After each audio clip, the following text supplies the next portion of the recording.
Welcome to Shifting from Grudge to Grit, Grace, and Gratitude.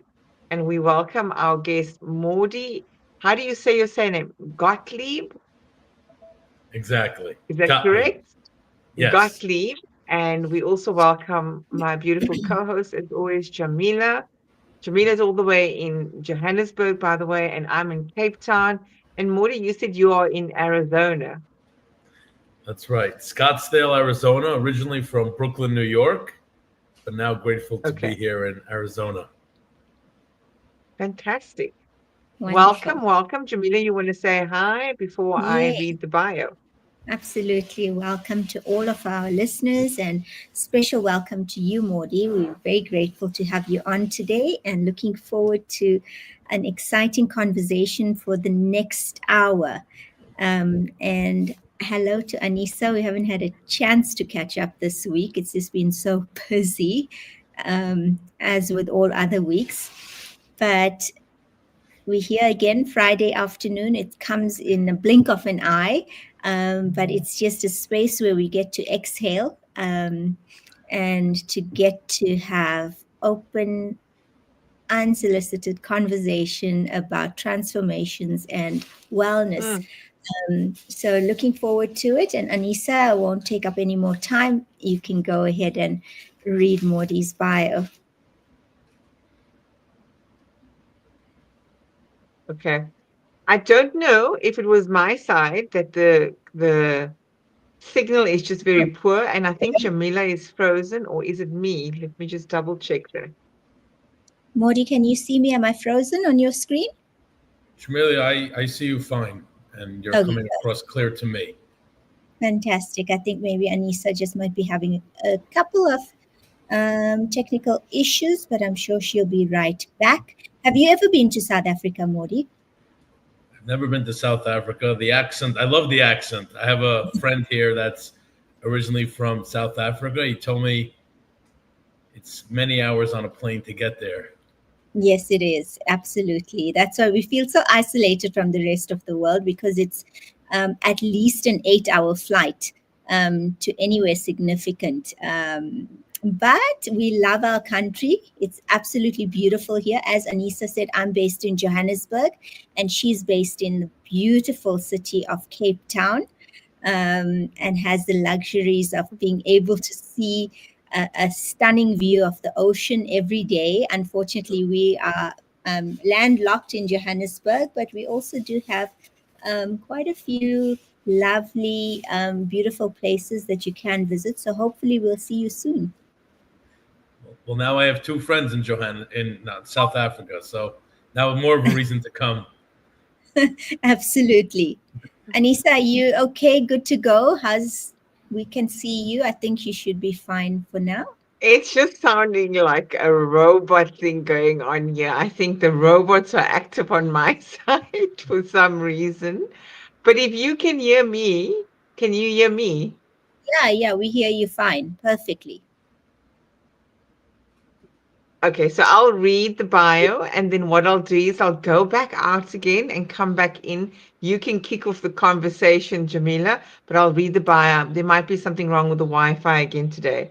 So for those that have joined us from Instagram and YouTube and LinkedIn, thank you for being here. We've already got someone on the Instagram Hanson approach. Welcome. Here's a bit about our topic of today: from shame to self, a hero's journey of healing, truth, and wholeness. Mordy's path has taken him to the silent weight of religious shame. We can relate to that, Mordy. The fire of addiction and the transformative power of theater. His story is one of breaking free from survival mode, reclaiming what was once hidden, finding joy, truth, and liberation in unexpected places. This will be a conversation on moving beyond our old stories, embracing authenticity, and living fully, freely, and unapologetically. Just a little bit about our guest. His walk through fire, not the kind that can be seen, but the kind carried in silence, in shame, and in survival. Having lived under the weight of religious expectations, emotional abuse, and trauma that silence self-expression, Mordy knows the cost of hiding even from oneself. His healing journey has been one of reclaiming the parts once suppressed using psychodrama, soci- sociometry, I don't even know what that is, I'm keen to hear, and the raw, unscripted magic of playback theater. Through these practices, Mordy learned to step back into his body, to voice what was once forbidden, and to feel deeply without being consumed. From survival came aliveness. From wreckage, joy. From darkness, laughter. Beneath every painful story, Mordy uncovered a deeper truth. Today, he shares not as someone with all the answers, but as someone who has lived through the hard stuff, wrestled with it, and found a way forward. Not perfectly, neither not all at once, but fully, honestly, and with an openness to the journey still unfolding. I hope you could hear that. We certainly did, Anissa. And what an impressive bio that is, Mordy. I'm going to let you take it away, introduce yourself, and maybe just start off with your story, a little bit of background from your perspective. Thank you so much. It's so grateful to be here, as we spoke about. So my name is Mordy Gottlieb. I live now in Scottsdale, Arizona, originally from Brooklyn, New York, where I grew up most of my life and lived for about 30 years. And now, thankfully, out here in Arizona, where it always feels like I'm on vacation. That's why I love living here, no matter when I'm working or not working, having a good time. The energy, which is really underrated, and people don't realize it unless you're in touch with it. There's something really in the air or in the place where you live that really could be felt. And when I was in New York, I felt, and my body felt, the hustle and bustle, the always going, go, go, go. And I moved out here. I found a place that allowed me to take a deep breath, to be myself, and really to learn how to have fun again. Because to me, that's really what it's about. If I'm living my life from a place of unworthiness, from a place of not enjoying myself, from a place of shame, I always say, what the hell am I doing? I'm only going to go around the sun. I'm only going to be on the ground one time. My life, I might as well make the best of it. As everybody's story, there's so much to share. You know, I've been around 36 years, and it's always like a question, well, do I share this story? Do I share that? I want to share so much. And to me, I come unscripted and unprepared because this is my story. I've lived it. What I decide to share is whatever comes to me at this moment. And that's really the way I live my life, where life is unscripted. Life is improv. People think it's not. I'm a therapist. I sit with people. I respond to them based on what they say. I can't come in before a session and know what I'm going to tell a client. And it's the same thing over here. I come unscripted and I'm excited for unscripted conversations. I grew up in a Jewish Orthodox community. My parents did the best they could, yet I was the oldest. So I was the experiment child. We have a tradition that when a parent passes, and that the oldest child gets, when they divide up the inheritance, a double portion. Because they say the oldest child was the experiment child, and the parents probably learned a thing or two on them.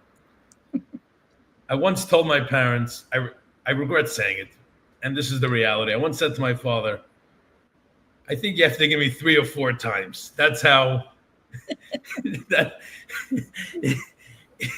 not didn't go over well. So I'd never say that again. But the reality is my parents were young, 20 and 19. What did they know? They wanted to start a family. And it's fascinating to think about that we're given these gifts of children and we have no clue what we're doing. There's no rule book. You can read as many books as you want. This book will say, be stern. This book will say, be nice. This book.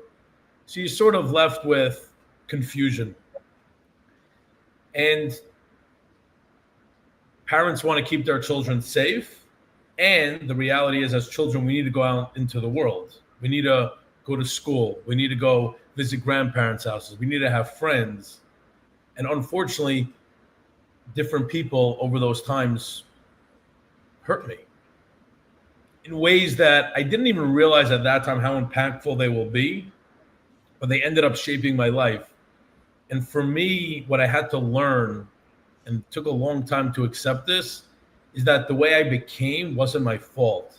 The way that I became was shaped by other people, and they set me up on a path that I would have never chosen. I'm grateful now that I went through it. Never would do it again if I had to choose. Grateful for the person I became, but recognizing that I'm not bad. I'm not evil. I'm not awful. So that's where my story starts. Really, we're starting off seemingly at a disadvantage and setting off on a really path that was really damaging and painful. But as we'll talk about, as much pain as I was in, that's how much joy I'm able to have. As chaotic as my life was, that's how much peace I'm able to have. So it's a trade-off.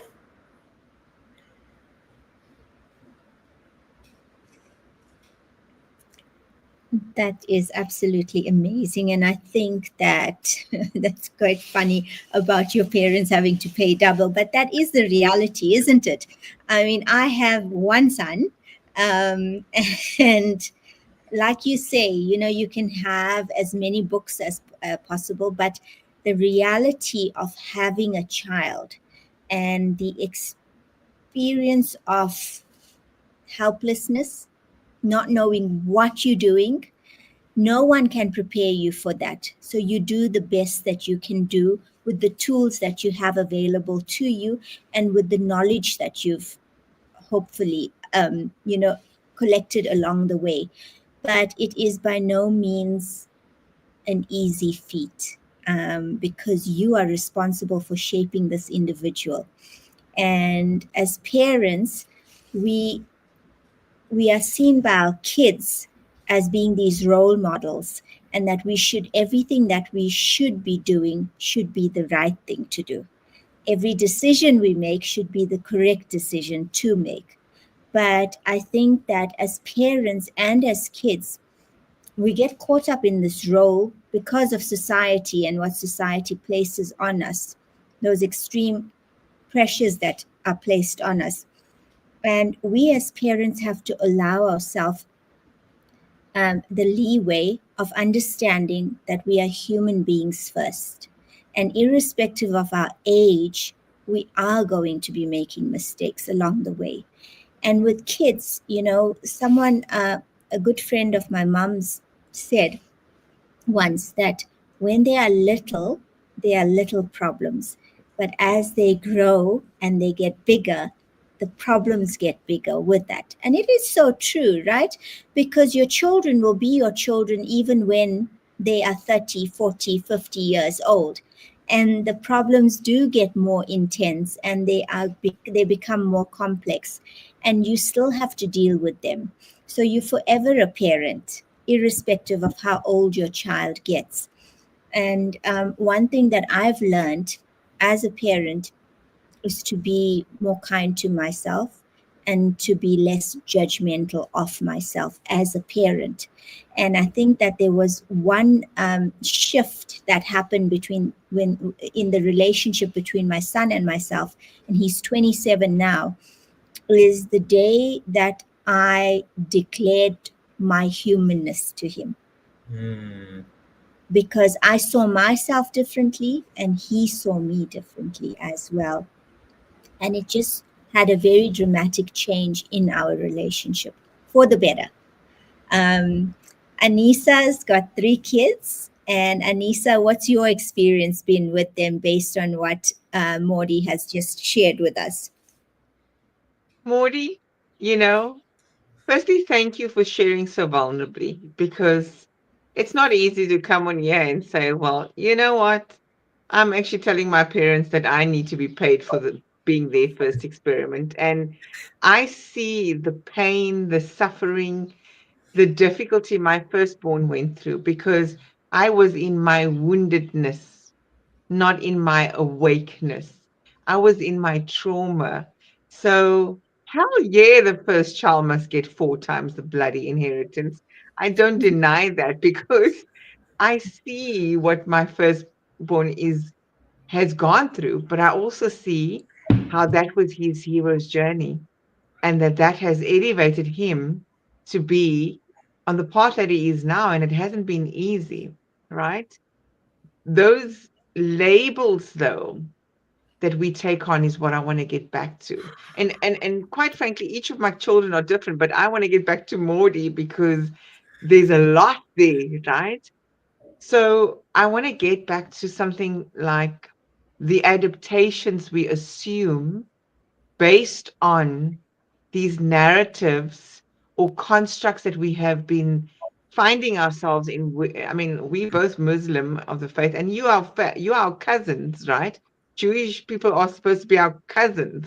So at the end of the day, we are born into these different systems or constructs, and we also get labels that we either too much or too little or too opinionated, or we take on the good boy, the good son, or the black sheep. Keen to know, given your experiences of whatever the traumas were, what was the adaptation that you chose to take on because of that? Yeah, wow. First of all, thank you guys for sharing your stories and being vulnerable. Because to me, right, if I'm not vulnerable, then there's no connection. Like I could sit Mm-hmm. here and say I had a tough life and talk in generalities, and we could get as specific as we need to or want to in this conversation. But if I'm going to connect with you, if I'm going to connect with an audience, it's Mm-hmm. only going to come from honesty. Cool. Labels. Somebody told me the word recently, sticky labels, that we get labeled things as children or adolescents, as adults, and they stick with us. Meaning if you get Mm-hmm. labeled with, for an example, and I'll come back to your specific question, I got labeled with bipolar in my 20s. So anybody that I saw since then didn't have a capacity to see, like, maybe there's not. Somebody gave me a label and it stuck with me until in my 30s. I met a doctor who was like, who said that that's your label just because somebody gave it to you. So Mm-hmm. labels, unfortunately, they set up our stories. If I believe that I'm a certain label, I believe a certain thing about myself, I want to be right. I told this to somebody yesterday. I said, if you believe you're a bad person, you want to make yourself to be right. So you're going to do things that reinforce your story. Mm-hmm. So for most of my life, as far as labels go, I believed I was the mascot. That's what I assumed I was. The peacekeeper, the funny one. If there's a fight, stepping in, making people laugh. I realized that I thought that was my label, but years later, I realized that really I was the scapegoat. Yes. That Morty is the problem child. Morty has issues. Morty needs to work on himself, which means nobody said these words, but the depth of it was we're perfect. We're okay. We don't have to look at our stuff because it's all about Morty and all about what he has to deal with. And that label is a huge responsibility because what I'm doing is I'm carrying the burdens of the family. I'm allowing other people not to have to own their stuff or work on their stuff because Morty's the problem. Morty's the challenge. And it's been a real journey of unburdening that because when I let go of that label, other people are then forced, encouraged, have to start owning their own stuff. And so to say, I was doing my family a great service by taking it on for them. So starting to shed that label has encouraged people. And I've seen tremendous shifts within my family because of that, of people having to own, maybe I have, maybe there's something with me. Maybe I'm not perfect. My parents had to learn that. And it's okay and it makes sense. And I never wanted them to be perfect. And like you guys mentioned, if they could have owned their humanity, of course I'm not perfect. Of course I make mistakes. Of course, because I tell you to do it doesn't mean it's the right thing. I'm just guessing. That's at the end of the day what most of us are doing. Somebody said to me, what should I do? What's the right thing? I said, unless your religion dictates a very specific thing to you, there really is no right. You could weigh the pros and cons. There's probably pros and cons on both sides. And at the end of the day, you're making a guess. And being an adult means living with the consequences of the decision that you made. So labels they could define somebody, unfortunately, and it's a challenge to really let go of them. Yeah, Yeah. I have to agree there. I mean, just to conclude on why I asked that question, because of all our traumas and whatever shame and guilt and pain is attached to it, we can, be subjected to staying there as the victims of those labels, or we can break the generational cycle. And that's what I heard you say, is that I chose the latter.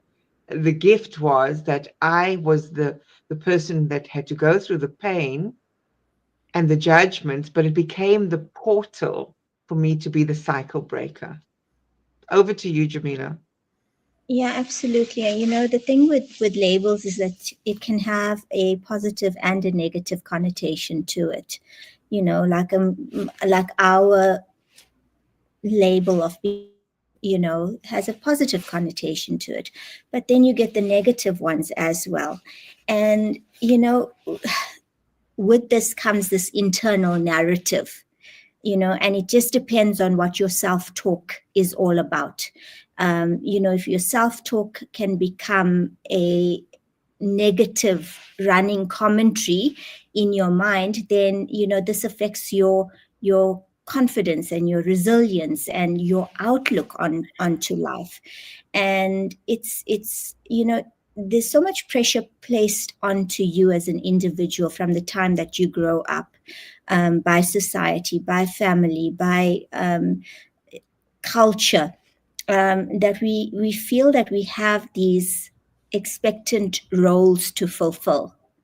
And as a result, we tell ourselves certain stories, right, to create that reality to a large extent. And most of the time, we're creating a reality not for ourselves, but for the benefit and for the ease of those who are around us.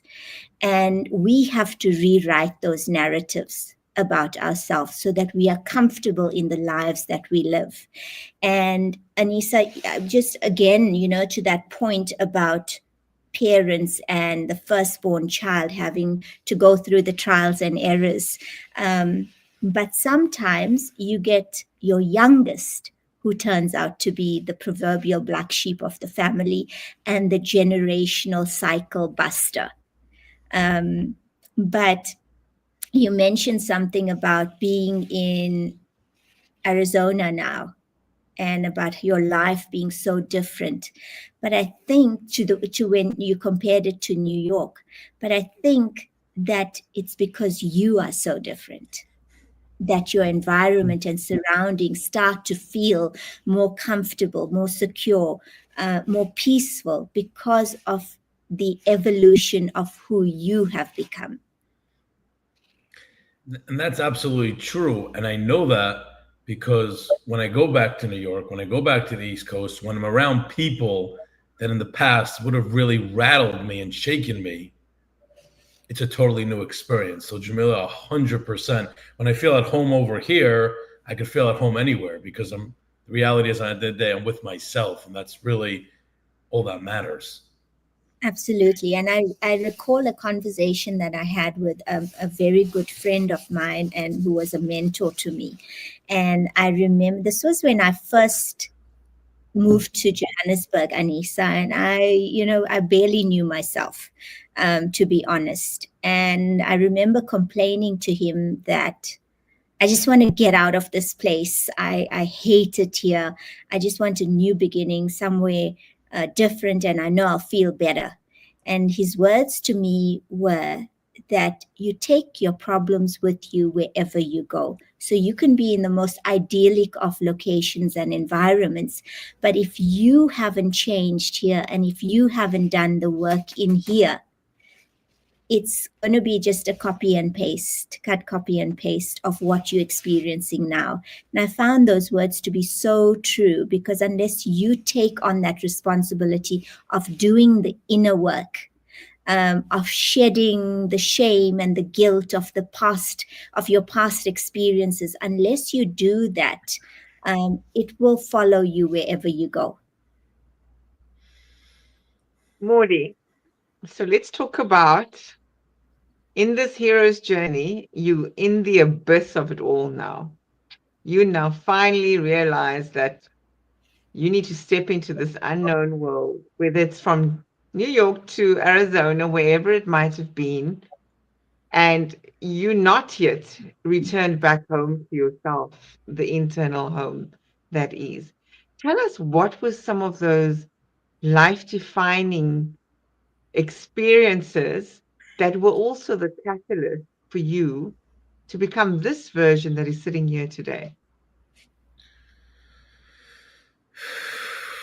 Yeah, what a deep I'm question. sorry. You're gonna get the answer. We spoke at the beginning of the podcast. You said, any questions that are off limits? I said, you could ask whatever you want. You're just gonna get the answer. And that's the way I live my life. I say people could ask me whatever they want. Either I'll tell them if I have boundaries today, so I could say, I don't want to answer that. That's one option. And there's freedom in that, because people know that they could take a risk on asking me, because I'll just say no if I don't want to answer. And over here, you're going to get the answer, because this is about vulnerability. And I got inspiration from hearing other people's stories, right? When people tell me what to do this, do that, maybe it's inspirational, maybe it's not. And when I hear other people's stories of like overcoming, feeling hopeless, feeling shame, feeling they're never going to get better, feeling suicidal, and overcoming it, it gives permission, or it gives hope that there is a brighter day, that there is something on the other side. Mordy, before you continue, I mean, this is the very model that I use in my facilitation partnerships, whether I'm doing skills development to students, young students, or whether I am just in a strategic design thinking, whatever. I share part of the story to create psychological safety and trust. So I love that you're saying it becomes an invitation, and hence why I ask these deep questions, because I've moved away from shame of my own story, and hence would love to invite everyone else to get there.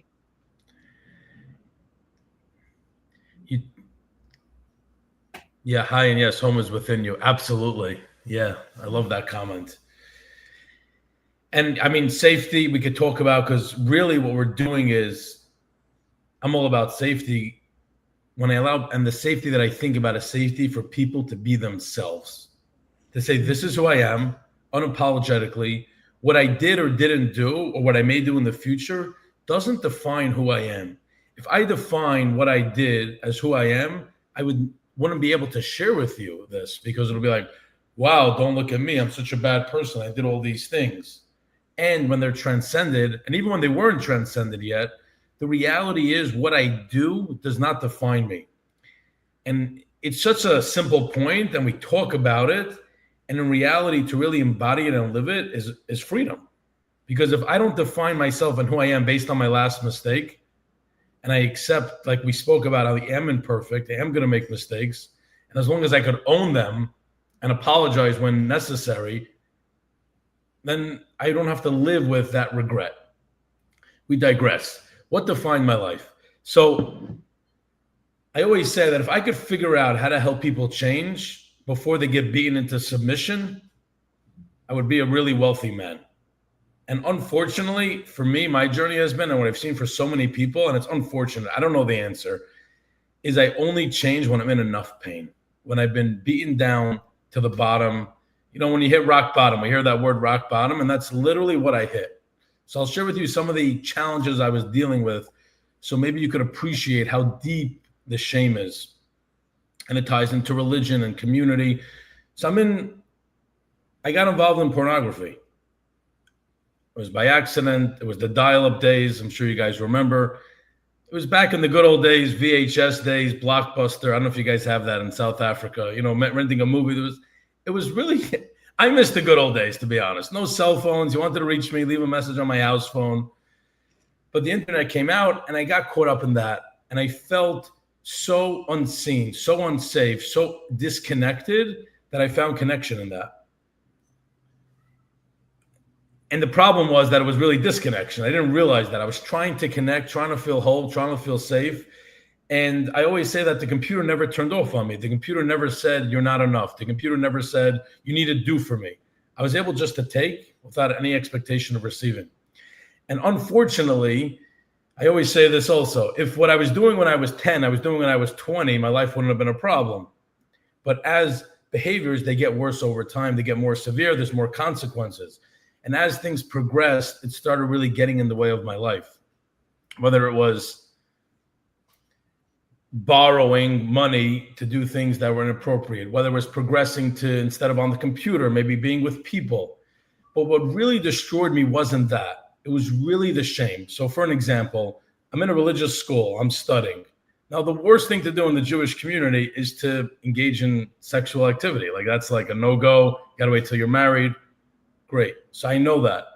And we're taught in the teachings, if you do it, lots of bad things are gonna happen to you. That's on one hand. And on the other hand, but I am engaging in these behaviors. I'm going to hell, I'm dying, my kids are gonna die young, and I'm doing it. And the worst feeling in the world was, I can't stop. So it was, these things I don't want to do, they go against my values, they go against my morals. I'm in so much pain about it. I want to stop so desperately. People would tell me, well, if you just really wanted to stop, you would. And I don't think people realize that no, I did want to stop. I did not know how. And just telling me that if I wanted to, I would stop wasn't the answer. And what they told me was, well, you got to study more. You got to pray more. You got to do religion harder. And I did that, but I kept getting worse and worse and worse. So then who do you think I blamed? I'm left only blaming myself. Mordy, you're not doing enough. It's your issue. It's your fault. So living with that shame became so unmanageable.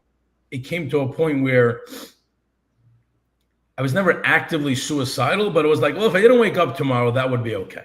Because I can't deal with this cognitive dissonance. On one hand, I'm so strongly don't want to do it. On the other hand, I so strongly do want to do it. So that's really, and when you do that time and time again, and you tell yourself you're going to stop, and you get rid of all the ways you could, act out, and then you go and do it again.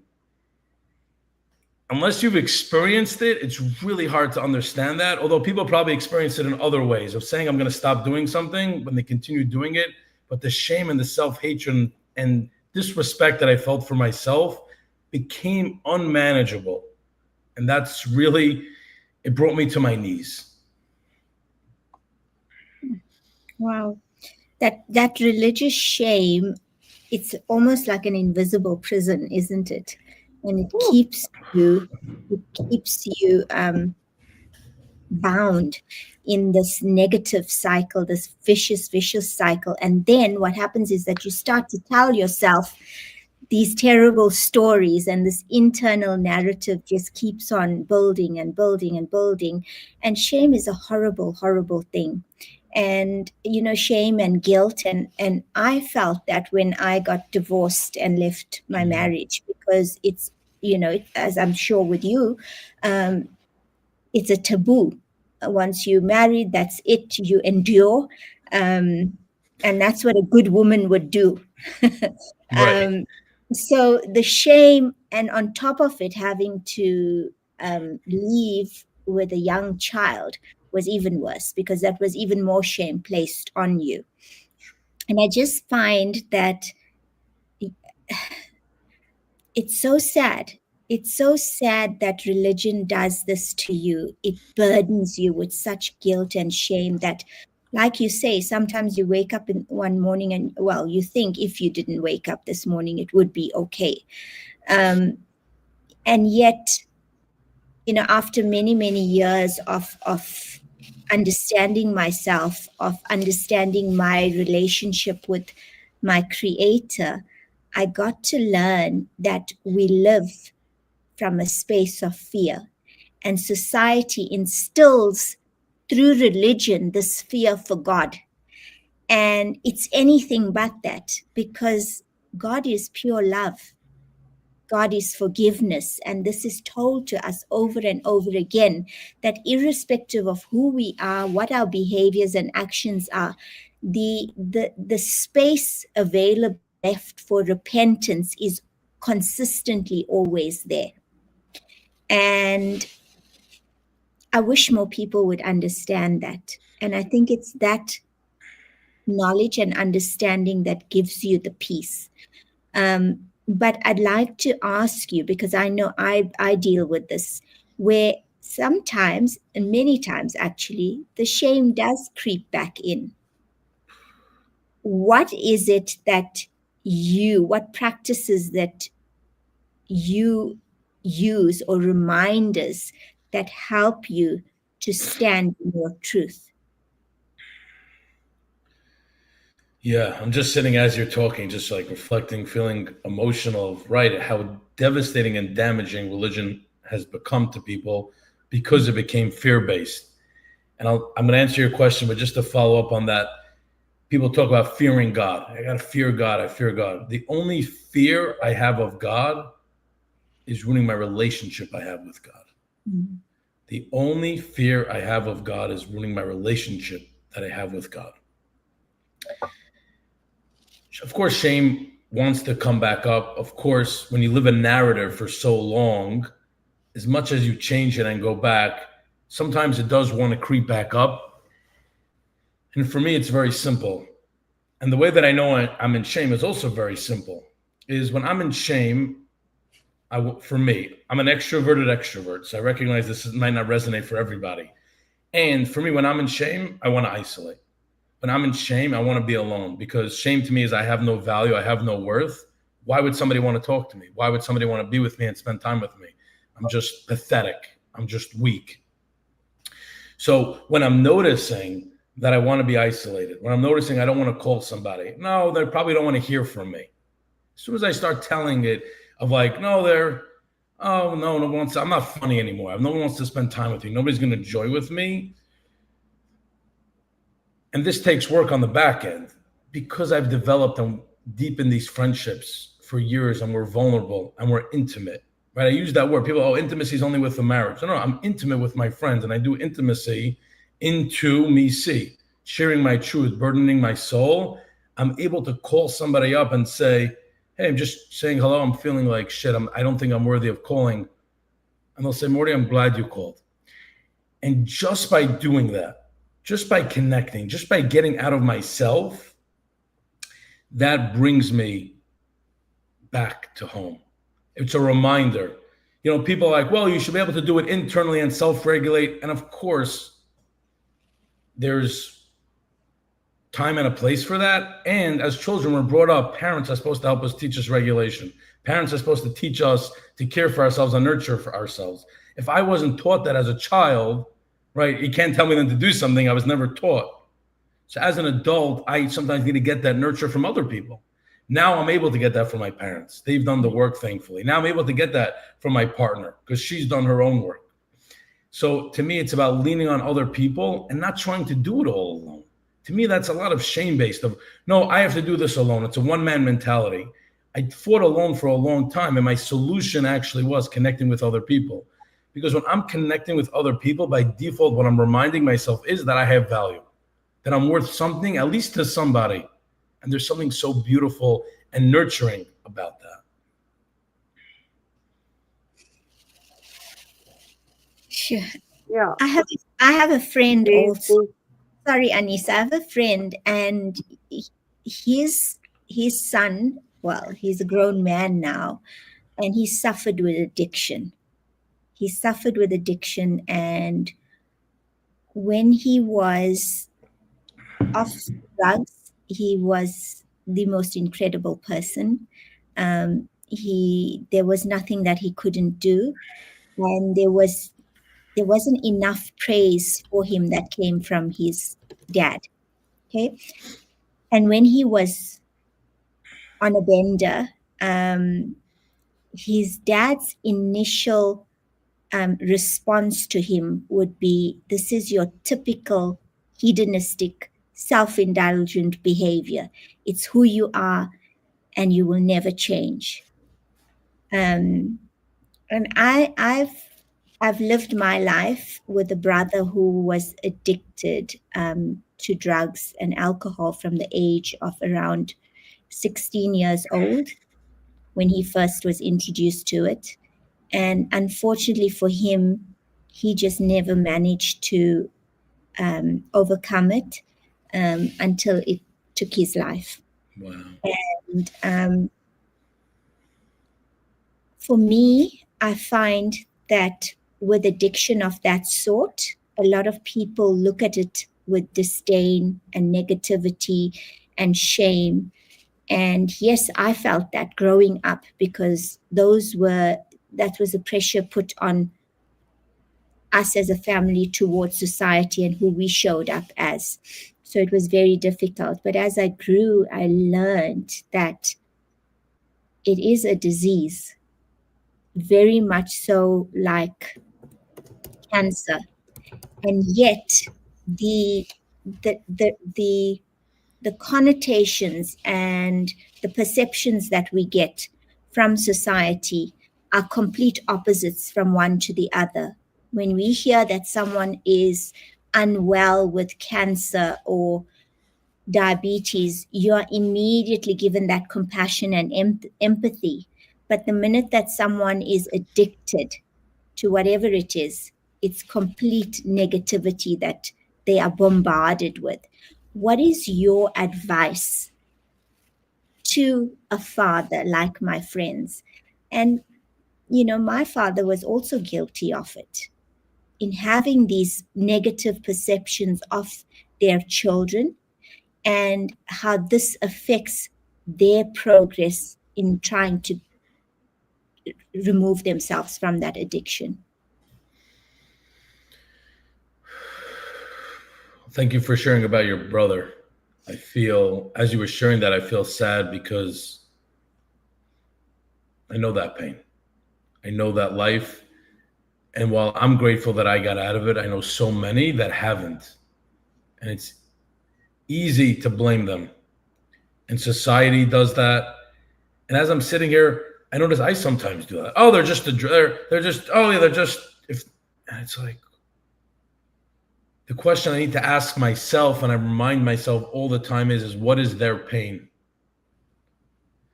They don't do this because they're feeling good about themselves. They didn't do this because they had a great life and just decided to take drugs. Although that may be for some, but for most people, I need to remind myself, what is their pain? What happened to them? And it's so easy to dismiss them. It's so easy to say, oh, they're bums. I see maybe people that are homeless. Oh, they're just this. But I don't think people take time. And I've spent time in the streets of New York, meeting with homeless people, talking to them, sharing with them stories, giving out food. We forget that these people are human beings. We forget that they were somebody's child. They were somebody's brother. That at one point in life, they were in school like us. Maybe they were in college. And then they got abused, or they lost their job and they fell into a depression and they had no way out. It's really challenging. And what we have to remind ourselves is that being hard on them is not working. Shaming them is not working. And the way that we know that is because we've been trying it for decades, pathologizing them. They're just bad. They're just mentally ill. No, they're not bad and mentally ill. Well, they're hurt. They're bruised. They're damaged. And if we could start maybe making them more human, this is somebody's brother. This is somebody's sister. This person's a mother, right? Oh, they're homeless with their child on the street. Oh, they're pathetic. It's like, no. Do you know what happened to them? Do you know the domestic violence that they experienced? Right? Do you know, and you guys, I'm sure know from speaking to people, everybody has a story, but nobody takes the time to witness it. Nobody takes the time to hear it.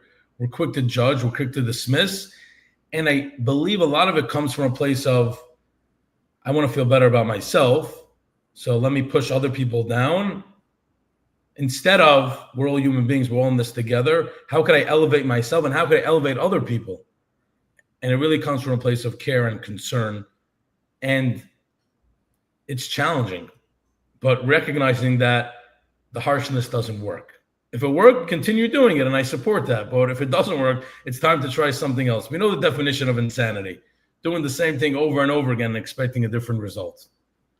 Yeah. Yeah, And tell me, Mordy, from my side, I would like to just say that addiction is also born out of unmet needs, right? So, I'm a chocoholic. I always say that loud and proud on the segment.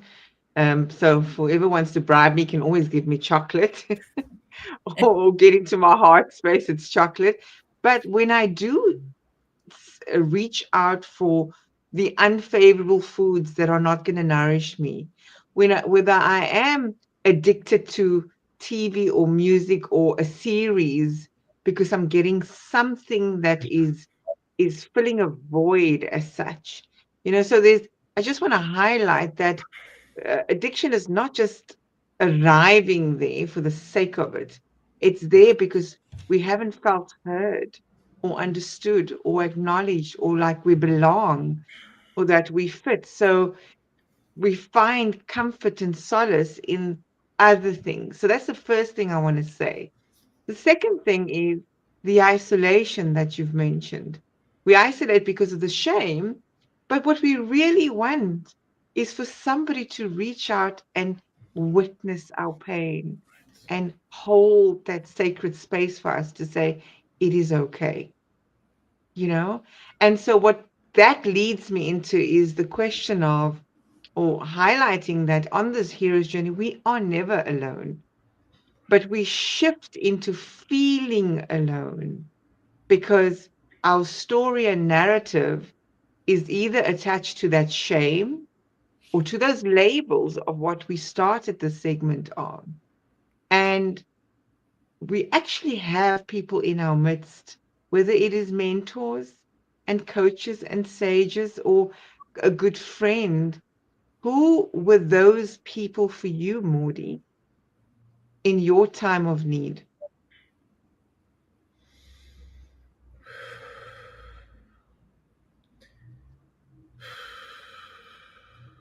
People If saved me. anyone at all. Yeah. No, of course. No, there are. I'm just, as you asked that, I'm just reflecting and sitting with, had I not had people, had I not had mentors, had I not had guides, had I not had therapists, I absolutely would not be here because I tried for so long to do it on my own. So I hit bottom and I went to treatment in Tennessee. Where was I? Tennessee. It was a humbling experience for me. Grew up in Brooklyn. I'm in my 20s. My life has fell apart to the point that traditional one-on-one therapy wasn't helping, and I needed something more intense. And what I found that day when I went to treatment was people that were able to be honest with me. They were able to say, Mordy, I care about you and support you. And when you talk to me like this, it hurts me. And when people started to be honest with me, I was able to shift. Because till then, all people did was, Mordy, stop doing this, do that, just telling me what to do. And I never felt, like you said, Anissa, never felt witnessed. I never felt seen. Because my greatest fear, and this is the greatest fear of any addict, is, and I was with a client last night who told this to me. He didn't say these words, but what he was saying was, if you really knew me, you wouldn't accept me. So my fear was, if you really knew what I was doing or what I was up to, you would think I was pathetic. You would think I was weak. You would think that I wasn't a good person to hang around with. So when I'm with people and I share my story and I'm witnessed by them, and they don't shame me, they don't say you're bad, they don't say we don't want to talk to you. Rather, they say the opposite. Your story makes you awesome. Your beauty is in your pain. There's meaning beyond your suffering. We could transcend this. You could become somebody else that you don't even see possible, but we see that possible for you because we see beyond your behaviors. We recognize that your behaviors don't define you. Those were the people that started shifting my life. And for me, learning intimacy with other men was the key to my success, was the key to, if I could be vulnerable with men where we're not supposed to be vulnerable, they don't have capacity for it, they say. But when you're with other men that have also hit bottom, and the other pieces, which is became taboo, it's the reality, and I wish more people would do more of it. It's just hard to get in a safe way. But what I really needed was safe, nurturing touch. Safe, nurturing touch, not sexual, not sensual. I needed somebody to put my hand on my shoulder when I'm crying and saying, Mordy, I care about you. Just because the reality is many people were hurt with touch. It's just the reality. Nobody wants to talk about it, but that's the point. And to me, if I was hurt in a relationship, I got to heal in a relationship. If I was hurt with touch, I got to heal with touch. And I think that even people that, so to say, weren't touched physically, but when my teacher yelled at me or shamed me or intimidated me, while he didn't touch me physically, I felt that in my body. There was a deep sense of unsafety. And when I'm sitting there in a group and I'm being vulnerable and I start crying based on my pain, and 7 men come over and put their hand on my body and say, we're here with you.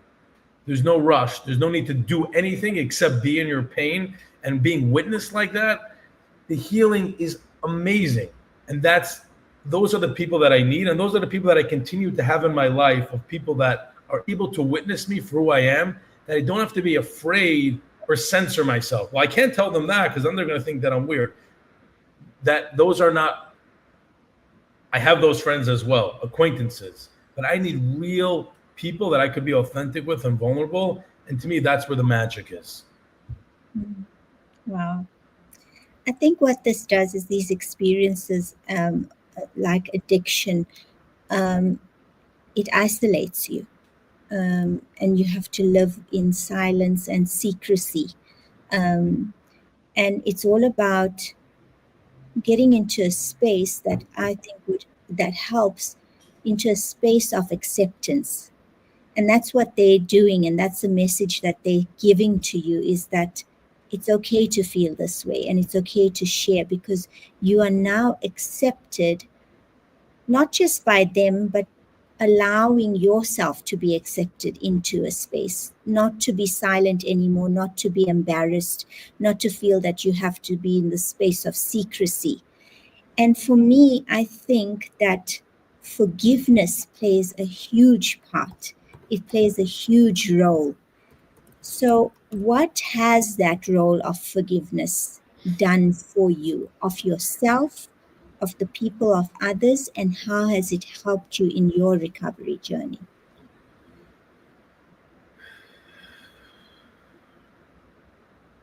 Yeah, that's a great question.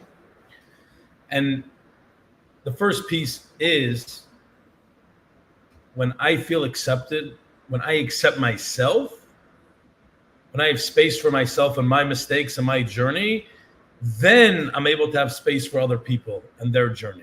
Then I have the capacity to forgive them for what they did for me. Mm-hmm. And forgiveness is a journey.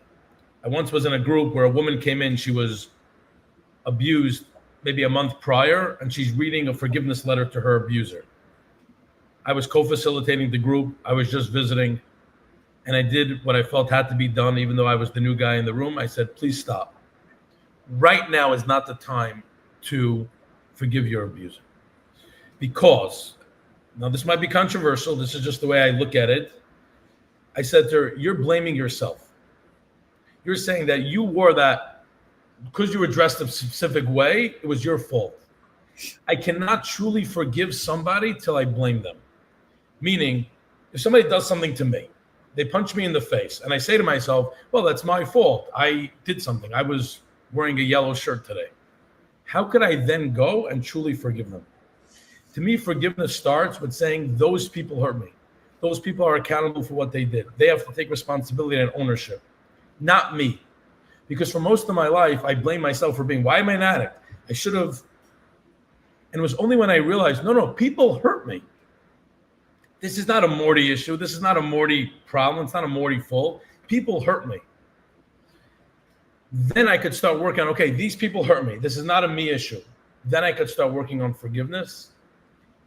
And like you guys know, forgiveness is not for the other person. Forgiveness is for me. I'll share with you a brief story real quick. I was home for last year. I said to my mother, you need me to make anything for you? It was a holiday time. You need me to cook anything? My mother said, yeah, I need you to bake me this cake. She's like, it's my grandmother's recipe.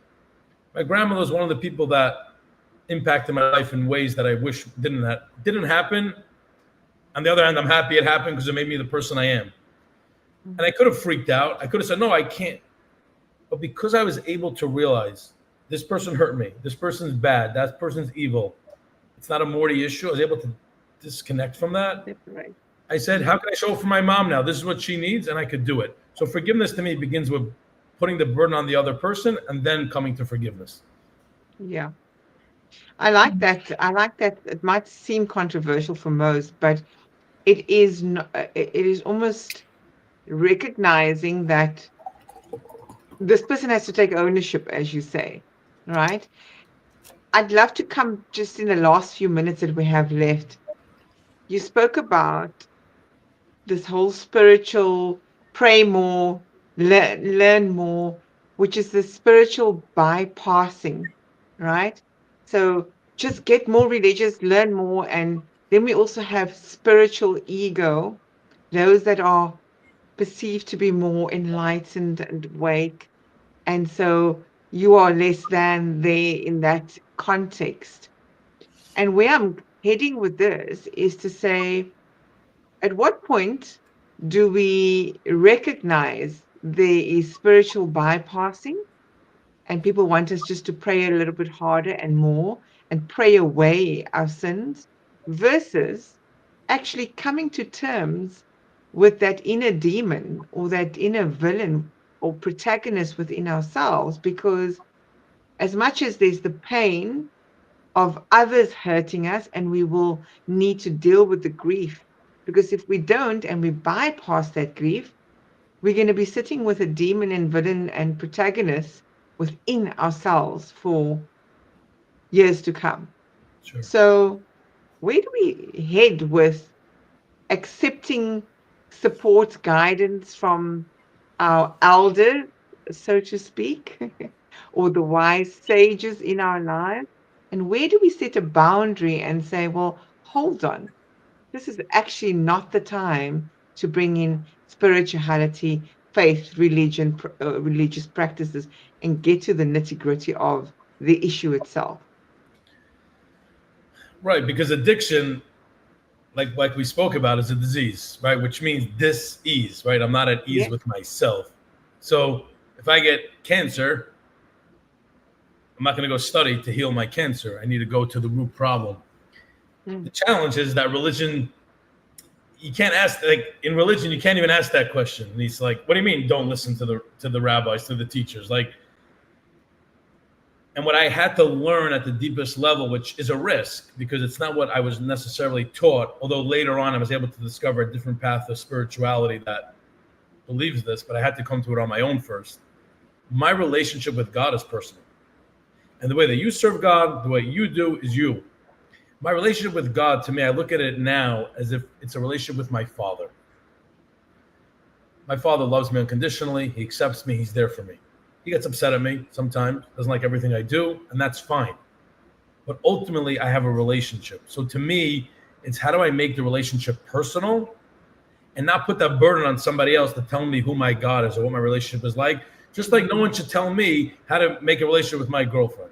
That's me and her. We're going to figure it out together. Don't come in and butt in that. My relationship with God is just as personal, if not more personal. It's between me and my creator.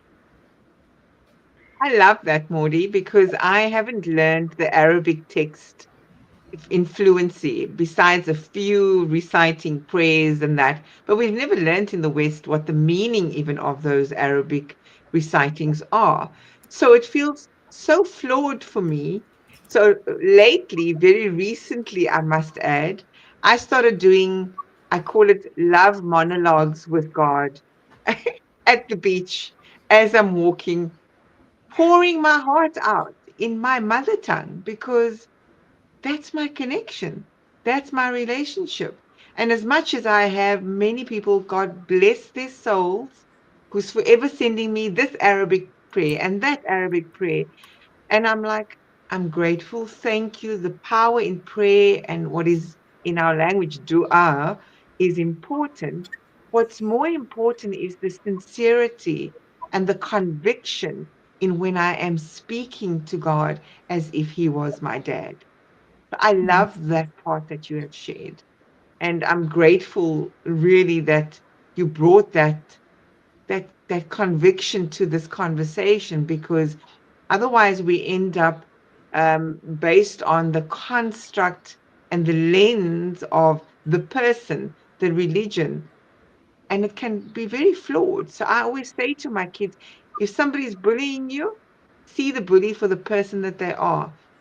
The homeless part that you mentioned, I said to them, I learned this from somebody. We are all one paycheck away of being homeless. We are all. So when you have that relationship with God, it's about that sincerity around accepting your flaws and saying, God, this is me. I'm fallible. How do I move forward? Guide me, protect me, serve me. And that's really for me the most profound relationship of any relationship in our lives. Absolutely. And I think it's so important for us to acknowledge and accept that we are creatures of intent and good intent at that. Um, Yeah. that's one of the basics of religion as well. It's about your intention. I remember my mom said to me, you take nothing but your good deeds with you, and your good deeds come from your good intent. And I think that removing that judgment from myself that I come from a space of bad intent is what allowed me to progress forward on that path towards truth and joy and liberation and acceptance of who I am. And, Anissa, I performed Hajj many, many years ago. It's a pilgrimage to Mecca, Mordy.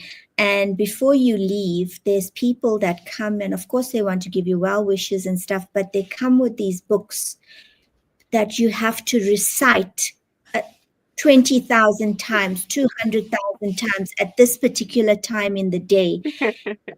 Accepted it, of course, because I knew that it came from a place of good intent. But I Yes. found myself in Mecca looking at the Kaaba and all of these books in front of me. And I thought, my God, it's going to take me even longer than the period that I had planned to be there to complete all of this. And in that time, I'm so concerned about, am I saying it properly? Am I Exactly. relating it correctly? And it dawned on me then what my mom's words were about intent and that connection that you would speak to your own parent with that honesty and that truth and um, that realness and Yes. genuineness is how we should have a relationship with our creator. There is Absolutely. no one in between. There are no secretaries. God doesn't have a secretary to make an appointment, or you have to ask for I permission to love be able. that. What comes from your heart?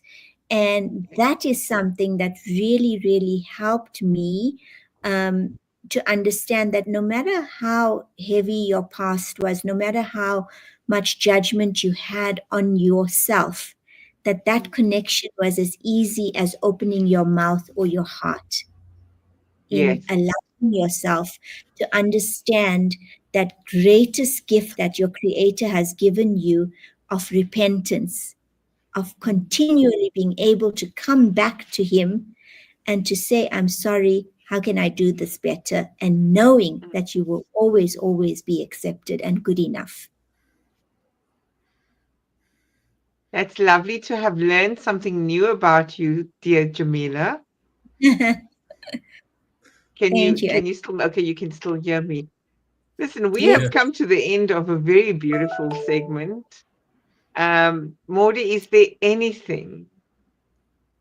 And Jamila, I want to talk more to you about this Hajj trips because now I've got that in my heart here, but we'll take that offline. But Mordy, Sure. anything you want to say in closure that is burning for you to share that we may not have had the opportunity to cover? I'm going to share three things in 90 seconds or less. First thing is stop praying and start talking. Stop praying to God. Stop doing these official prayers. Just start talking from your heart.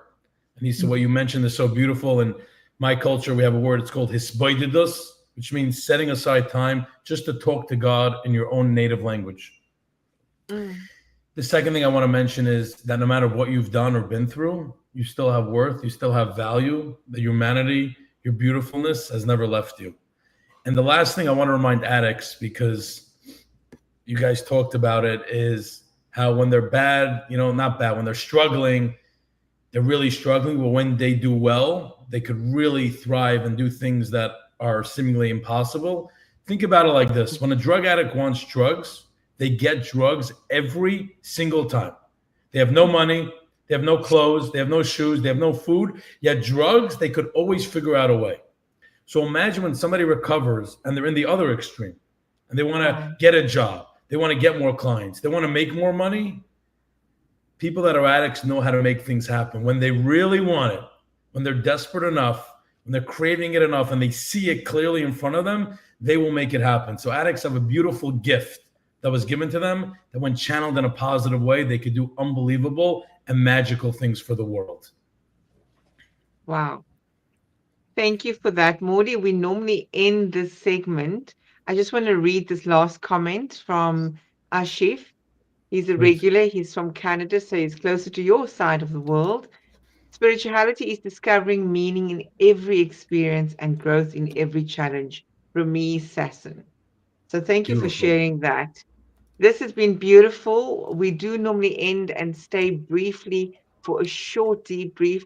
So don't leave us yet, Mordy. Those that have joined, I may not have acknowledged you all the time because the conversation was just so deep and so profound, and I did not want to come back to anyone on Insta or on YouTube, but thank you for joining us. We'll see you again, same time next week. Jamila, I know we need to revisit who will be joining next week. Our guest for next week can't make it. So we may just be the two of us again, as always, or somebody else might take that slot.